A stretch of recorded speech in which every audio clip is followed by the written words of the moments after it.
আমরা যেন এটিকে মনে রাখি খুব গুরুত্বের সহিত। আমাদের 26শে মার্চ এটি অনেক ধাপে ধাপে হয়েছে, 52, 65, 45, কিন্তু এই 71-এ 26শে মার্চে আমাদের প্রিয় নেতা শহীদ রাষ্ট্রপতি জিয়াউর রহমান স্বাধীনতার ঘোষণার মাধ্যমে একটি বাংলাদেশের ইতিহাসের জন্ম হয়েছে, একটি মানচিত্র, একটি ভূখণ্ডের জন্ম হয়েছে।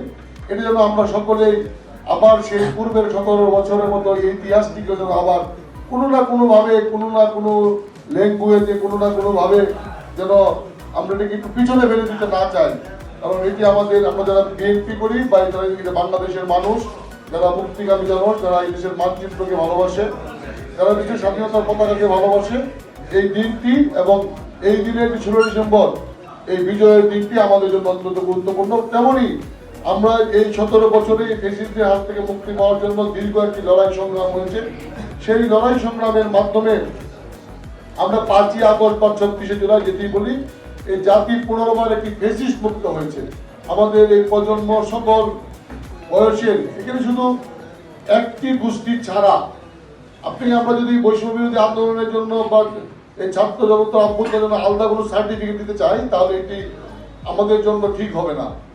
একটি ফ্যাসিস্টের সুবিধাভোগী অংশ ছাড়া বা আওয়ামী অংশ ছাড়া, তাদের বেনিফিশিয়ারি খুনি হাসিনা আশপাশ ছাড়া প্রত্যেকেই কোনো না কোনোভাবে এই 5ই আগস্টের আন্দোলনের সঙ্গে জড়িত। কেউ ভাত খাওয়িয়ে জড়িত, কেউ আমাদেরকে পালিয়ে যাওয়ার রাস্তা দিকে জড়িত, কেউ আমাদের রাত্রে একবেলা ঘুম থাকার বিষয়টি জড়িত, অনেকে অনেক জড়িত। কাজে এটিও যেন ওই 71 পরবর্তীতে মুক্তিযুদ্ধ আমাদের, স্বাধীনতা আমার বাবার, দেশটা আমার বাবার, এটি যেন আবার এরকম না হয় যে 5 অক্টোবরে এই আন্দোলন আমার, এই সাফল্য আমার। এটি বাংলাদেশে আপামর সকল জন্মদের নিশ্চয় এখানে ছাত্ররা নেতৃত্ব দিয়েছে, ছাত্রদের পিছনে সারা বাংলাদেশ ঐক্যবদ্ধ হয়েছে। সেটি 17 বছরের একটি ভূমি তৈরি করা ছিল, যে ভূমিতে তারা আমাদেরকে আলোর পথ দেখেছে বা আমাদের অনেকেই শহীদ হয়েছে।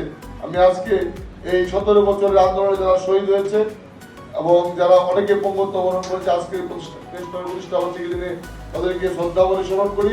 পাশাপাশি 71 সালে যারা জীবন দিয়ে দেশ স্বাধীন করেছে, যারা আজীবন পঙ্গুত্ব বরণ, যেসব বীরঙ্গনারা নিজের ইজ্জতের বিনিময়ে, নিজের সম্মানের বিনিময়ে এই স্বাধীন ভূখণ্ড মানচিত্রের জন্ম দিয়েছে, তাদেরকে আজকে সম্মান করি। আজকের এই প্রেস ক্লাবের উত্তরোত্তর সাফল্য কামনা করি।